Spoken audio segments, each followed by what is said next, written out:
Anda kembali menyaksikan Kabar Petang, pemirsa. Kembali ke Bang Denny. Bang Denny, pertanyaan menggantung tadi. Apakah nanti besok dalam pemeriksaan menteri ada kejutan yang bisa terjadi? Karena kalau kita lihat nih, Mahkamah Konstitusi sedang berupaya untuk mengembalikan marwahnya. Kemungkinan yang bisa terjadi ini apa, Bang? Apakah pemilu ulang atau ada hal lain yang bisa terjadi? Sebelum pertanyaannya seperti itu, kita lihat kualitas bobot daripada keterangan daripada para menteri yang besok hadir ya. Jadi tidak mungkin Mahkamah menghadirkan pejabat pada level anggota kabinet. Artinya satu level di bawah presiden dan wakil presiden kalau itu tidak penting. Dan di bawah sorotan tatapan sejarah rakyat Indonesia melihat, kita menyimak dalam beberapa hari ini secara langsung peradilan di persidangan di Mahkamah Konstitusi. Jadi seteknis apapun dia punya beban pembuktian. Jangan lupa hari Senin sampai besok ini hari Jumat itu adalah masa-masa pembuktian dari para pihak, dan Mahkamah sengaja mengalokasikan waktu besok untuk para menteri. Tentu bukan hal yang simple, bukan hal yang sederhana. Jangan dianggap hanya persoalan-persoalan kecil, teknis. Ini sangat substantif bagi Mahkamah untuk menjawab dan merumuskan putusan atas dalil-dalil permohonan dan sanggahan-sanggahan yang dilakukan oleh para pihak, termasuk termohon, pihak terkait, dan lain-lain. Bagaimana prosedur penyaluran bantuan sosial, apakah waktu yang berdempetan, berhimpitan dengan masa Pilpres itu satu hal yang wajar, ataukah ada memang faktor electoral fraud, kecurangan di sana. Bagaimana, apakah anggarannya memang sesuai dengan alokasi yang disetujui dengan DPR, ataukah memang ada anggaran-anggaran lain di luar persetujuan dari kementerian, lembaga yang kemudian dialokasikan, dipindahkan, dan seterusnya. Termasuk apakah memang pemberian itu kepada pihak-pihak yang memang berhak, atau misalnya ada pendapat, ada argumen, ada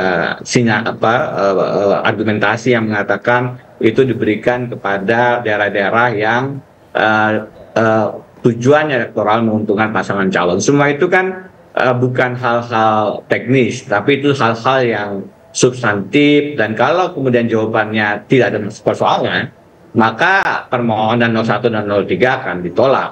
Tapi kalau ada persoalan dan muncul dalam persidangan besok, maka potensi permohonan 01 dan 03 bisa dikabulkan.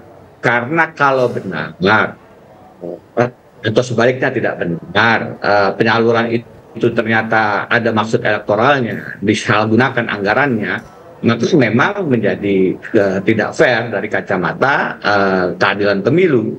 Lagi-lagi ini akan terjawab besok dalam persidangan. Itu pentingnya sejarah akan mencatat, karena dalam sependek ingatan saya belum pernah ya ada pejabat pada level kementerian itu diundang dalam sidang Mahkamah Konstitusi untuk sengketa Pilpres. Pernah ada pemikiran untuk mengundang Mendagri, tapi seingat saya tidak terjadi. Jadi ini dalam ingatan saya ini sejarah baru ya, 4 menteri pada level Menko 2 itu kemudian diundang untuk menjawab pertanyaan-pertanyaan Mahkamah.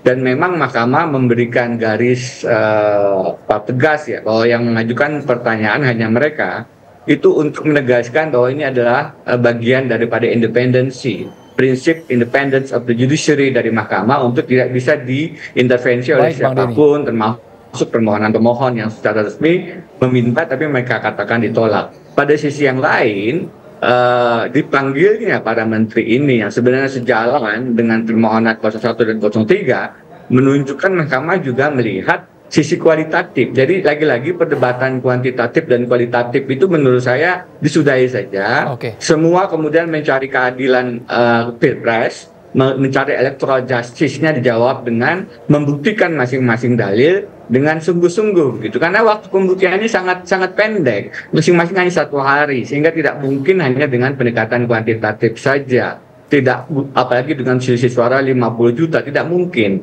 Kami punya satu sengketa pileg yang selisihnya hanya beberapa ribu. Itu mengumpulkan hasil hasil dibandingkan saja butuh waktu berminggu-minggu. Ini selisihnya 50 juta, tidak mungkin kalau hanya kuantitatif dengan hanya selisih suara. tentu memerlukan pendekatan-pendekatan yang lebih substantif, pendekatan-pendekatan mahkamah sebagai the guardian of the constitution, bukan calculational court, bukan peradilan hitung berhitung. Baik, Dan Bang Denny, inilah kita yang dapat kemudian kelihatannya ingin ditegaskan lagi oleh Mahkamah Konstitusi lewat pemanggilan para menteri ini. Pada sisi yang lain, hari ini ada permintaan dari para civil society ya, yang diajukan ke mahkamah untuk juga mempertimbangkan bahkan memanggil Presiden Joko Widodo sendiri, karena memang itu dalam pandangan pendapat saya salah satu persoalan inti dari Bang Denny ditahan dulu, Prof. Andi Asrun silakan. Prof. Andi Asrun. Cawe-cawe Presiden Jokowi. Ya, itu nggak bisa. Ngirim surat, mendikte mahkamah bekerja. Menurut saya kalau kita melihat kalau memang mahkamah ingin melihat apakah persoalan dengan berpengaruh sosial, maka yang bukan bisa berarti Anda menjawab akademisi. isu itu Bapak kita bergantian bicaranya. Presiden Joko Nggak bisa. Widodo. Denny Indrayana, mohon maaf bisa ditahan sejenak. Prof. Andi Asrun, silakan Prof. Andi Asrun. Sebenarnya Sekarang giliran Prof. Andi Asrun. Substantif, policy Bang dan Denny. kebijakan, tentu saja tanggung jawab Bapak kita secara bergiliran bicara di layar agar pemirsa bisa mendengar secara jelas. Prof. Andi Asrun, bagian mana yang Anda maksud tadi intervensi? Untuk tujuan politik. Gimana? Silakan, Prof. Andi Asrun. Jadi kalau menurut saya, akademisi itu tidak boleh misalnya mendesak pengadilan tuh, pengadilan harus begini. Kenapa nggak menjadi tim sukses saya sekalian, ya kan? Jadi ini saya tahu, kita ngerti lah akademisi itu, dia berada di pihak politik yang mana, ya kan? Genre politik yang mana. Jadi itu mau kosong itu, saya ngerti kok, saya paham. Saya ini kenal dengan pengurus besar di UI, di Gajah Mada. Ini orang-orang punya aliran politik yang setara dengan 0103, ya kan? Dan itu perjuangan politik. Jadi kalau mau berjuang secara politik, datang ke mahkamah, minta sebagai saksi ahli. Bicara, jangan sama akademisi yang seperti membawa institusi. Saya juga mengajar. Kita sedang bicara substansi atau pribadi-pribadi di Dewan. Tolong di moderasi. Kita waktu acara dulu ya. Pribadi-pribadi ya nggak perlu di sini. Ya tahu list, habis dia data list, orang disuruh kumpul protes. Itu nggak benar. Kalau mau protes itu dia bundaran UI. Kita masuk ke substansi, Prof. Andi Asrun. Jadi saya lagi substansinya, besok kita dengar, ya kan?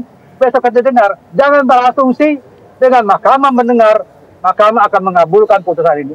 Itu asumsi yang menurut saya prematur ya, dan kemudian nggak bisa begitu. Prof, tapi tim 02 ini merasa ada kekhawatiran nggak dengan dipanggilnya 4 menteri ini? Atau sebetulnya meyakini bahwa dalil dari 0103 bisa terbantahkan? Ya. Saya tidak bisa bicara karena saya tidak dalam struktur tim 02. Tapi kalau saya lihat, ini persoalan mekanisme yang rasional aja. Ya kan, didatang, dia pengen tahu. Supaya ketika mahkamah mengambil putusan, mahkamah bisa bicara, ini bansos ini terdiri dari ini, proses begini, kenapa dilakukan bulan Januari, Februari? Kira-kira itu aja, nggak kurang. Bukan berarti memanggil menteri kemudian untuk membuktikan dalil, apa kualitatif. Berpikirnya tidak seperti itu ya. Jadi saya kira, saya menghormati betul ya keputusan MK untuk memanggil menteri untuk mendengarkan. Menteri ini bukan saksi, tidak disumpah dia. Dia namanya ad informandum, memberi keterangan. Ya, jadi kalau saya pribadi, sangat menghargai walaupun kita bertanya juga relevansinya apa. Tetapi daripada dituding mahkamah ini tidak memberikan jalan keadilan, lebih bagus mahkamah menghadirkan sekalian. Ya kan, ada Bu Risma juga, Pelaksana teknis, ada Menteri Keuangan. Catatan saya hargai ini. Baik, Bang Denny Indrayana silakan. Bang Denny Indrayana, karena durasi kita terbatas 1 menit, Bung Denny Indrayana. Singkat saja, Bang. Ya. Jadi memang tentu kita menghargai Mahkamah Konstitusi ya, karena memang dalil yang selalu disebut beban pembuktian ada pada pemohon itu urusan perdata. Ini adalah peradilan elektoral, peradilan pemilu. Dan bahwasannya kemudian mau disebut keterangan, mau disebut saksi, mau disebut ahli, yang jelas mahkamah melakukan pemeriksaan dalam tahap pembuktian. Jadi ini adalah proses yang penting, bukan hanya proses-proses teknis prosedural yang sering dijadikan dasar untuk mengalihkan ini atau mengarahkan hanya pada angka-angka. Kita sedang menggali keadilan pemilu, electoral justice yang sesungguhnya. Karena memang angka itu penting, menang itu penting, Tapi bagaimana angka itu diperoleh dan apakah kemenangan itu dengan cara curang juga tidak boleh dibiarkan. Karena secara konstitusi, postulat sederhananya adalah yang curang tidak boleh menang. Oke, baik. Tentu nanti kita nantikan bagaimana jalannya persidangan untuk 4 menteri yang akan berlangsung besok. Terima kasih Bapak-Bapak atas waktunya, Bang Denny dan juga Prof. Asrun. Selamat petang.